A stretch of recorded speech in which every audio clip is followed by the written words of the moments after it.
In London, a political gamble of historic proportions is about to unfold. Prime Minister Keir Starmer is preparing to announce the United Kingdom's recognition of a Palestinian state, an act that could redefine Britain's place on the global stage. The announcement, expected this Sunday afternoon, comes despite fierce Israeli opposition, sustained U.S. pressure, and deep divisions across the international community. This is not merely another speech. It is the first serious step by a British government in decades to formally embrace the idea of a Palestinian state at a time when Gaza lies devastated, Israeli bombardments continue unabated, and hopes for peace seem further away than ever. For Britain, it is a defining test. For Palestine, it may be a symbolic lifeline. And for the world, it raises pressing questions. What role does the UK now play in a conflict that has shaped modern geopolitics for generations? Stay with us as we explore the humanitarian crisis in Gaza, NATO's rising confrontation with Russia, the United Nations' internal struggles, and the new currents shaping Europe's political order. This is Great Britain. Starmer's decision did not come overnight. In July, the Prime Minister declared that Britain would recognize Palestine before the United Nations General Assembly in New York this month if Israel failed to meet a series of humanitarian conditions. Those conditions were clear. Israel must agree to a ceasefire. It must allow sufficient aid into Gaza to avert famine. And it must recommit to a long-term peace process, one leading to a Palestinian state living side by side with Israel. But those conditions have not been met. Instead, the humanitarian situation in Gaza has worsened dramatically. Israel has maintained strict restrictions on aid. Reports from international organizations describe starvation in parts of the Strip, widespread displacement, and the destruction of critical infrastructure. Gaza City, once home to hundreds of thousands, has been reduced to rubble. Families scatter, forced to flee again and again in search of safety that never comes. For Britain's government, this was the turning point. If Israel would not act, then London felt compelled to do so, no matter how symbolic and no matter the backlash. The reaction from Jerusalem has been swift and sharp. Israeli officials describe Britain's recognition of Palestine as a reward for terrorism, warning it will embolden Hamas and undermine Israel's security. Washington, too, is uneasy. The United States has long been wary of premature recognition, insisting that Palestinian statehood must come only as part of a negotiated settlement. White House officials have privately urged Starmer to reconsider, warning that Britain's move could fracture Western unity at a time of escalating crises elsewhere, in Ukraine, in Iran, and beyond. Yet Starmer appears determined. He argues that Britain cannot stand idle while the two-state solution is buried under rubble and rhetoric. He has repeatedly insisted that Palestinian self-determination is not a gift to extremists, but the foundation of any lasting peace. And so, despite the opposition, Britain prepares to act. Driving Britain's urgency is another pressing concern: the rapid expansion of Israeli settlements in the West Bank. British ministers fear these settlements are closing the door on any viable Palestinian state.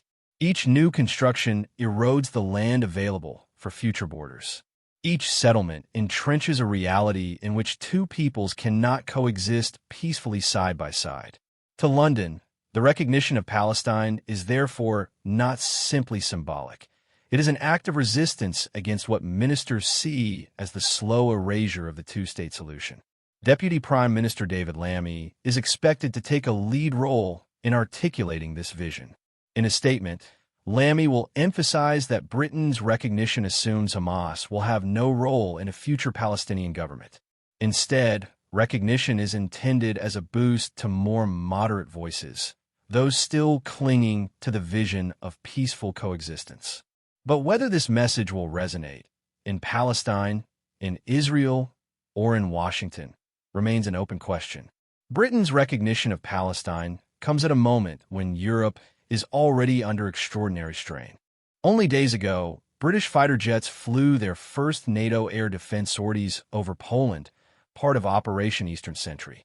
The mission was triggered by Russian drone incursions, a reminder of how fragile Europe's security remains. At the same time, Ukraine has launched bold new strikes deep into Russian territory.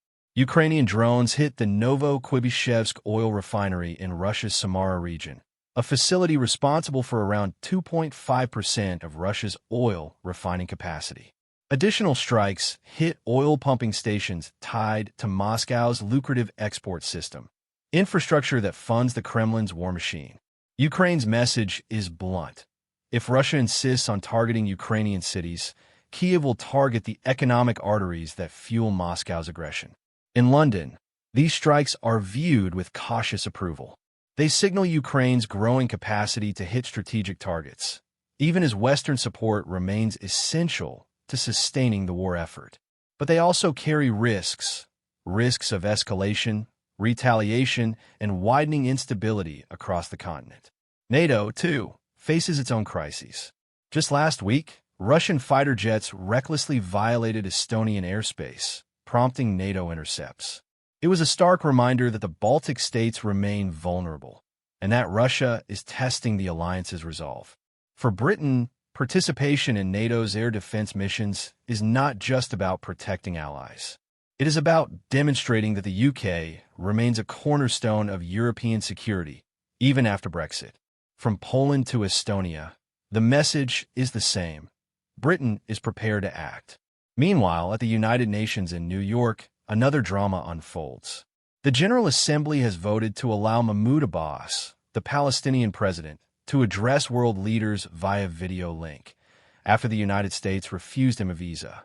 The vote passed with overwhelming support, 145 in favor, only 5 against. Yet Washington's decision to deny visas to as many as 90 Palestinian delegates has caused uproar. Critics argue it undermines the UN's very purpose, to provide a platform for all voices, especially those representing stateless peoples. For Abbas, the address will be a rare moment to thank the countries moving towards recognition, including Britain, France, Canada, Belgium, and Australia. He is expected to outline his vision of a future Palestinian state free from Hamas, a state that aspires to international legitimacy and peace. But for the United States, the move underscores its waning influence in the General Assembly, as more countries drift towards independent positions on the Israeli-Palestinian conflict. As Britain positions itself on Palestine, another crisis looms: Iran's nuclear program. Talks between Tehran and European leaders have broken down. France, Germany, and the UK are now pushing for the reimposition of UN sanctions, arguing that Iran has failed to re-engage on its commitments. Israel, backed by hawks in Washington, is calling for even harsher measures, warning that military action may be the only way to prevent Iran from crossing the nuclear threshold. For Britain, the timing could not be worse. Recognition of Palestine is already straining relations with Israel and the United States. A renewed confrontation with Iran risks inflaming tensions further, threatening Britain's delicate balancing act in the Middle East. As if the Middle East and Eastern Europe were not enough, Britain also watches with concern as Venezuela flexes its military muscle in the Caribbean. President Nicolas Maduro has launched 3 days of military exercises on the island of La Orquilla, amid heightened U.S. activity in the region. American forces, engaged in what they describe as an anti-drug operation, have already destroyed Venezuelan boats and killed several alleged traffickers, actions condemned by UN experts as extrajudicial executions.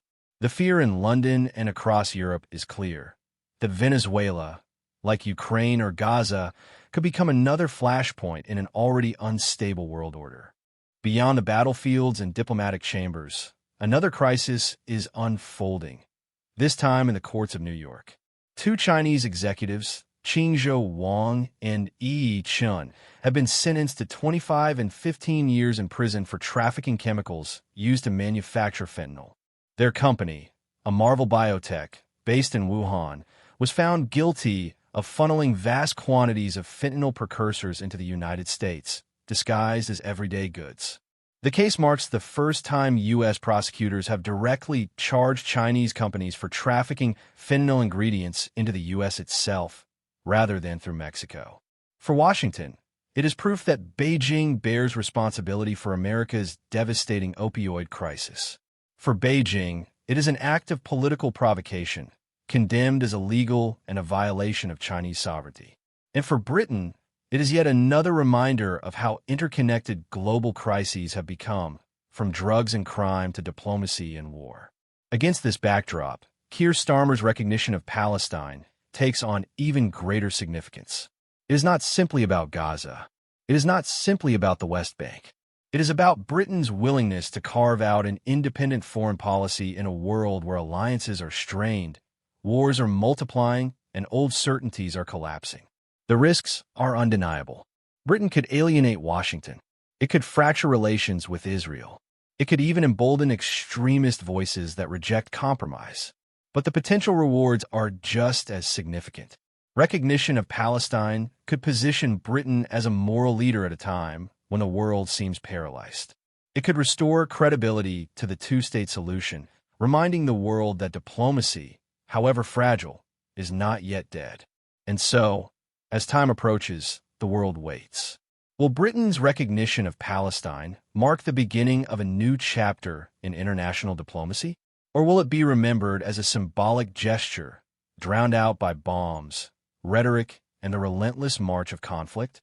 In Gaza, families search for shelter amid ruins. In Ukraine, drones strike oil fields hundreds of miles away. In New York, presidents and prime ministers gather to argue over the future of the international order. And in London, Keir Starmer prepares to speak. When he does, history will judge not only his words, but his courage to deliver them. Don't forget to like, subscribe, and click that notification bell. This is Great Britain.